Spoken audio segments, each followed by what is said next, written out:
Ainda bem que estas duas sessões foram depois do almoço, que assim não houve vieses, não é? Para podermos escolher a nossa comida. Eu queria começar por agradecer muito o convite à Paulo Alves para estar aqui, é um grande prazer. E começava por lhes trazer a fotografia dos meus pais. Eu também estou na fotografia, mas não se vê que só tinha 12 semanas. Mas para lhe ilustrar que, de facto, a nutrição, o ambiente nutricional, muda tudo mesmo antes de termos nascido. Muda a ovulação, a fecundação, a implantação do ovo, o desenvolvimento do feto, a possibilidade das doenças que vamos ter como adultos, porque depois, em função desse ambiente nutricional que somos expostos, não é igual da maneira que nós regulamos a pressão arterial, como lidamos com o colesterol, como lidamos com o açúcar. E aquilo que nós sabemos é que um parâmetro importantíssimo vai ser o resultado do peso ao nascer. Portanto, aquilo que queremos é um peso adequado ao nascer como resultado dessa boa nutrição. E se porventura durante a gravidez faltar comida, faltar energia, podemos estar a sinalizar a este feto que está a crescer, que quando ele nascer vai encontrar um mundo onde falta comida e isso pode levar a que ele se organize para um metabolismo mais poupador e ficar admiradíssimo e isso enganá-lo quando vê um mundo cheio de energia, com alimentos com muita gordura, com muito açúcar. Aliás, nós em 2007 mostramos pela primeira vez que se uma mãe aumentar excessivamente de peso na gravidez, isso vai aumentar a probabilidade também de excesso de peso dos meninos. E se houver muito açúcar, e não é extremo, por exemplo, se houver diabetes estacional, esse açúcar a mais também pode enganar todo o fenótipo metabólico e levar a gordura a mais. Mas não é só metabolismo, o período fetal é para nós também um período de aprendizagem. Por exemplo, ainda antes de nascermos, já aprendemos a reconhecer a voz da mãe e a preferi-la. Mas do ponto de vista da nutrição, a pergunta é, será que logo ali nós conseguimos mudar as preferências alimentares desta futura criança que vai nascer? E o meu pai, quando a minha mãe estava grávida, foi para a tropa em Tavira e enviava à minha mãe cestos de laranjas do Algarve, perfumadíssimas, cheirosíssimas. Eu ainda hoje me pergunto se é por isso que eu gosto tanto de sumo de laranja.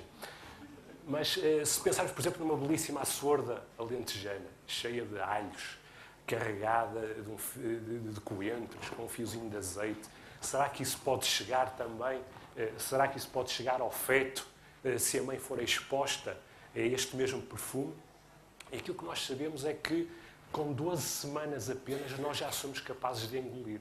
E já engolimos líquido amniótico. E às vezes as quantidades variam, desde meio litro até cerca de 1 litro de líquido amniótico por dia. E quando alguns trabalhos se expõem as mães a alho e se retira algum líquido amniótico, já é possível perceber lá o flavor, o aroma do alho a que somos expostos. E isto é uma primeira papa de cereais, uma papa de açorda portuguesa, com um fiozinho de azeite, com coentros, com bocadinhos de alho, e isto é a expressão facial do bebê ser exposto pela primeira vez no primeiro dia a esta papa, e reparem a expressão dele perfeitamente tranquilo, como se fosse uma coisa conhecida, porque esta mãe, na gravidez, foi também uma mãe exposta a esta mesma sorda. Isto entusiasma-nos tanto, isto é um projeto europeu onde nós estamos envolvidos, começou em janeiro de 2010, dura 4 anos, tem 11 parceiros de vários países europeus, chama-se HABIT, e o objetivo é precisamente identificarmos fatores, momentos de sensibilidade, janelas de oportunidade biológica para mudarmos as nossas preferências alimentares. O nosso grupo português é liderado pela minha amiga Carla Lopes, da Faculdade de Medicina da nossa universidade, e os primeiros resultados já mostram coisas muito interessantes. Quando nós comparamos meninos portugueses com gregos, com franceses e com meninos do Reino Unido, os portugueses são os que têm mais percentagem de meninos a mamarem mais do que 6 meses. E depois uma coisa muito curiosa que é, os meninos que são expostos a maior duração do aleitamento materno são meninos que consomem mais hortícolas e mais fruta. Mas porquê que isto acontece? Eventualmente pode ter ajudado o facto deste menino já ter sido exposto não só na gravidez, mas também durante 6 meses de aleitamento materno exclusivo a um sabor que por leite da mãe lhe foi sendo dado durante aqueles 6 meses em que ele só fez o leite. Aliás, se repararem, a cara dele é quase como se fosse, e eu estou a reconhecer isto de qualquer lado. De qualquer forma, vejam que isto é uma grande mudança, porque ainda há bem pouco tempo se dizia ao contrário. Dizia-se às mães que alimentavam ao peito para não serem expostas a determinados alimentos, porque isso podia modificar o sabor do leite delas. E aqui o fenómeno é precisamente o da exposição, e o primeiro momento que somos expostos a um novo alimento é muito importante para determinar se vamos ou não vamos gostar dele. Por exemplo, se nós tivermos um ambiente em que os pais estão muito preocupados, estão pouco calmos, já fazem refeições de muita tensão, com uma atmosfera negativa, isso pode não ser bom para que o alimento seja bem aceito pela primeira vez. E, pelo contrário, novos alimentos que se vão dar pela primeira vez devem ser precisamente cozinhados com um ambiente amigo para serem mais facilmente aceitos.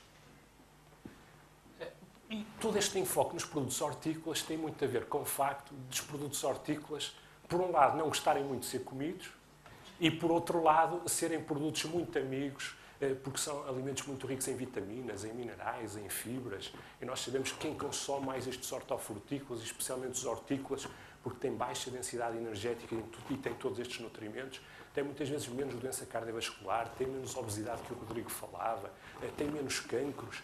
E depois há aqui uns componentes que são os fitoquímicos, estes químicos das plantas, que são muito importantes em nutrição, porque estão muito envolvidos nos nossos mecanismos de defesa, de proteção. No entanto, os fitoquímicos têm um problema que são muito amargos. E, eventualmente, eles não estarão na planta por acaso. A própria planta, nós pensamos que os fabrica como defesa do ataque dos predadores, para também não ser comida. E mesmo em termos evolutivos, este amargo das plantas pode ter ajudado a que, durante o nosso período evolutivo, nós não tivéssemos comido alimentos potencialmente tóxicos e muitas vezes a toxicidade tem a ver precisamente com a presença de alguns componentes que são amargos. Eu queria agradecer à Jane Wardle que me enviou esta fotografia para nos mostrar, que é de um recém-nascido exposto a umas gotinhas de uma solução açucarada. E vejam também a expressão facial perfeitamente tranquila. E agora imaginem, ao mesmo recém-nascido, mas deixar cair umas gotinhas de uma solução amarga. Portanto, claramente, nós já inatamente somos programados para achar muita piada a determinados sabores e não gostarmos nada de outro tipo de sabores.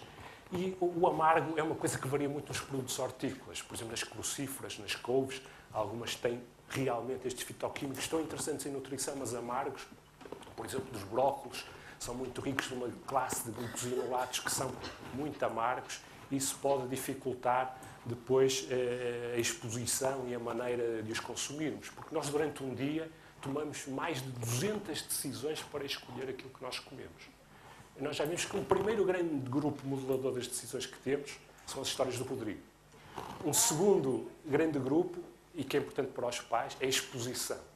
Portanto, se nós formos realmente capazes de expor, o que muitas vezes também dá aos pais muita perseverança, não é? Porque tem que continuar a expor o alimento, que muitas vezes tem que ser uma exposição superior a 10 vezes.